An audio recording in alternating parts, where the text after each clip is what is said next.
So I finally got the chance to play Into the Darkest Days, and this game was definitely something. So yeah, without a further ado, let's just get straight into this one.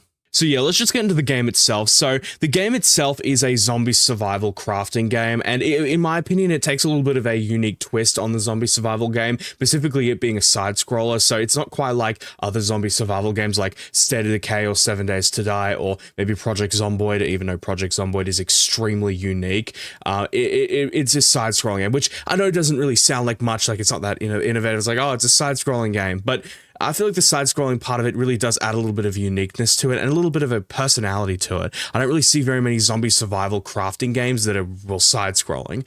Now, the game itself is interesting because it's not actually it's not quite like 7 Days to Die where, you actually like actively build things, like, you build your base. It's more like State of Decay where, instead of building your base, you pretty much switch between bases and you upgrade stuff, like you upgrade your kitchen or you upgrade your, weapons crafting area, and then you upgrade your medical center. So when it comes to the actual base survival, when it comes to the actual base mechanics itself, it's a lot more like State of Decay than something like 7 Days to Die. So that's something to keep in mind.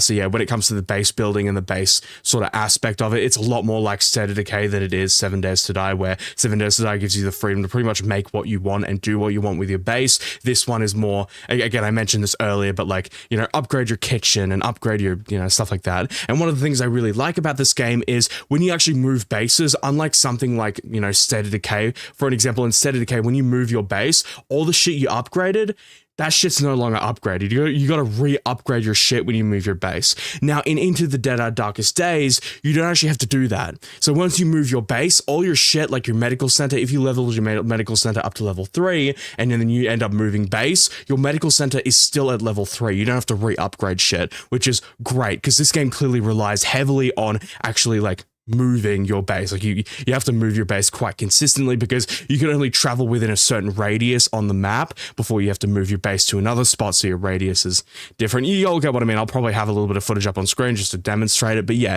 you all get the point. But I'm just going to be, going into the actual review part of the video, which is the things I like, things I don't like, things I think they should be added, and without further ado, I'm just going to get into the actual review part of it. We're going to start with the things that I liked. So one of the things that I liked was, well, I mentioned this earlier, but when you move your base, your things don't reset. Again, for an example, your medical center, if you've got it at level 3 and then you end up moving base, then your medical center doesn't go back down to level 1. It doesn't reset, which I actually quite like. I like that your shit doesn't reset. The things you've upgraded doesn't reset. That's something I really liked about this game, because again, that's something that really pissed me off with State of Decay back when I used to play it. And it was just when I moved my base, I didn't like when my shit was resetting and then I'd have to re-upgrade it. That was extremely annoying to me. So the fact that I can pretty much move my base and not have to re-upgrade stuff is just really, really nice. Now, to go into the second thing that I really like, actually being the last thing that I really liked about the game, not that this game's bad, it's just, the list for the things I did, the things I liked, and then the things I didn't like,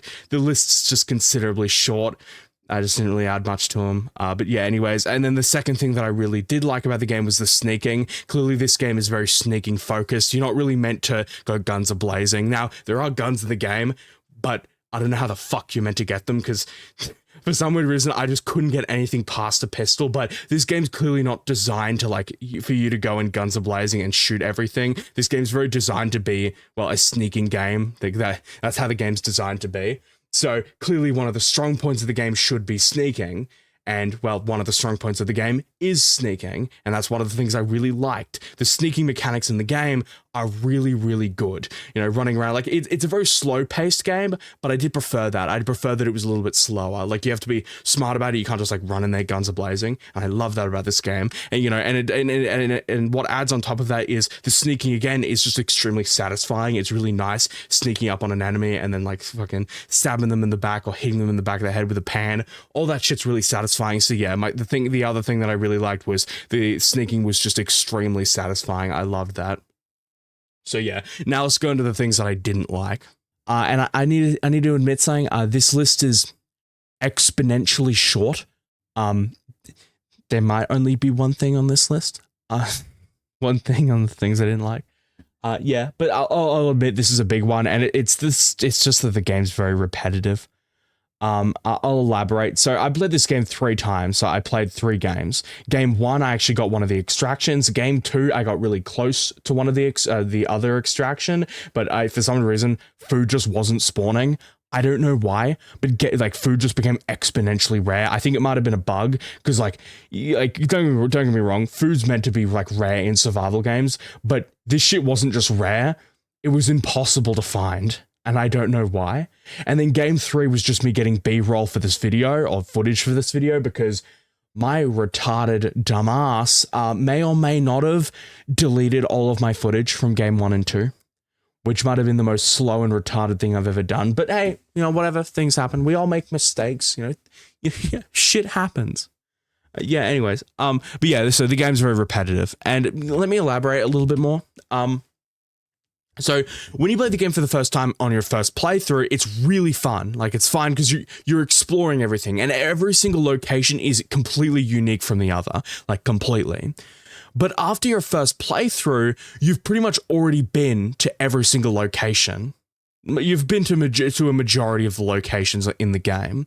By your second playthrough, when you play the game again, all the locations are the same. It's like most games. Like, for an example, if you play something like, a God of War, you know what I mean? And you spawn in and, you play the game, you finish the game, and it was really fun. It was really unique. It was really cool. And then you play it again, it's going to be the exact same thing. Like, you're not expecting it to be different. Like, story-wise, you're not expecting Kratos to go to different areas or different places. No, he's going to go to the exact same places and the exact same locations because, well, it's just like you're just playing the game again. You know what I mean? Like, yeah. The thing is with this game this game isn't quite like a story-driven game like God of War. This game is clearly meant to be intended to be played multiple times. This is a game that is not intended to be played just once. It's a game that's meant to be played multiple times. So it makes it a problem considering all the locations are the same from your first playthrough. Meaning, let's just say, for an example, if you go to fire station number 13, and you clear out Fire Station 13 in your first playthrough, that's really cool because you've never been to Fire Station 13 before. But if you go to clear out Fire Station 13 again in your second playthrough, it's the exact same in every way, shape, and form. The enemy patterns are the same. Or where all the enemies are the exact same. I even think the loot is the exact same. And that's the problem. When you go for your second playthrough, you're more than likely going to be scavenging buildings you already scavenged in your first playthrough. And seeing as those buildings are the exact same from your first playthrough, it makes it exponentially repetitive. Even if you are going for a separate or different extraction, it still just makes it exponentially repetitive. Now, they fixed this issue a little bit in their latest update, or their first big update, where they actually made it so you don't just start in your starting location is now randomized, so you can start anywhere on the map. I think you can start anywhere on the map, but they've randomized where you can start, which has improved it a tiny bit, but you're still technically going to places you've already been to before. So it just makes it feel very repetitive and very, very boring, which is sad because this game is clearly meant to be intended to be played multiple times. And I think that's the big problem, is this game is, again, intended to be played. Clearly it's meant to be intended to be played multiple times. So it's sad that it's so repetitive. It sucks. That's what I'm trying to say. Anyways, I'm going to quit yapping about the things I didn't like. Let's go into the things I think that should be added. And this list is actually considerably long, so I don't know, get some popcorn or something. I don't know. Yeah, so I ain't going to jerk y'all off for very long. I'm just going to get really straight into the things I didn't like. I just said that before, but fucking whatever. Who gives a shit? Yeah, geez, sorry about that. I just fucking hit my microphone. Yeah, I'm not going to jerk y'all off any longer. I'm just going to get straight into it. So starting off with achievements. I don't know why the fuck there aren't achievements in this game. Like, there's no Steam achievements, there's no in-game achievements, no sort of achievements. Meaning, when I get both the endings, like the cool guy I am, because I totally got both the endings, 100% got both the didn't lose, got both the endings. Anyways, then I should be able to show people like, hey, I got both the endings. Fun time makers, why the fuck aren't there achievements? Let's ignore the fact that I didn't get the second ending and just concentrate on the factor of why the fuck aren't there achievements? I had fucking achievements. Achievements are fucking obvious. I don't know why there aren't achievements. Okay, fucking shut up about achievements. Okay, the next thing is I don't see why you shouldn't be able to, scrap weapons. I feel like scrapping weapons is like an obvious one. Like, there's already a scrapping system in the game. You can already scrap things like, for an example, I don't fucking know. You can scrap cameras, you can scrap crates, you can scrap that stuff. So there's already a scrapping workbench in the game. So I don't know why you can't scrap weapons. I feel like that one's kind of obvious. Like, you know, scrapping weapons just feels like something that just should be in the game. The second thing being, you should be able to repair weapons, which kind of goes for the other thing that I just said. Yeah, you should be able to repair weapons. Like, I don't see why you can't like add a little like tab in the weapons workshop tab, or the weapons workshop part, or the weapons workshop, that just allows you to repair weapons. I don't know why you can't repair weapons. Like, in my opinion, if your survivors can literally build weapons from scratch, I don't see why they can't repair them. I just feel like that one's kind of a no-brainer. And then the second thing being, you should be able to heal while on missions. Now, this one is kind of counteractive because, well, the game is clearly meant to be a sneaking type game. You're not really meant to take damage while you're out. But I don't know. I feel like you should be able to heal while on missions. Now, this is actually saying they actually patched from the game. But how the healing system works is you pretty much heal with a med kit, like to get your health back. You heal with a med kit, and then you wait 24 hours. You wait the duration, so you wait a day, and then all your health will be back.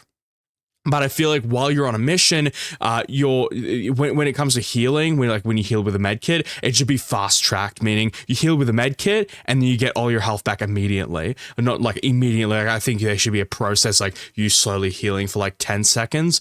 But yeah, and then as soon as you're done healing, you should get all your health back, or get a considerable amount of your health back. What I'm trying to say is you should be able to heal while on missions. I like, personally, I just think you should be. So if your health gets down to half, I don't see why you can't use a med kit and then heal, because I feel like there needs to be more things in the game which you rely on taking with you. Like, you already have to take stuff like bolt cutters, you already have to take lockpicks, you already have to take at least one weapon. So I don't see why you shouldn't be able to heal on missions. Like, just be able to take a med kit with you, and then while you're on a mission, if you lose a certain amount of health, then you can just heal with the med kit. It'll be like a 10-second process, and then once you've healed with the med kit, it'll fast track and then heal you immediately, or heal you of your wounds, meaning your health will go back up.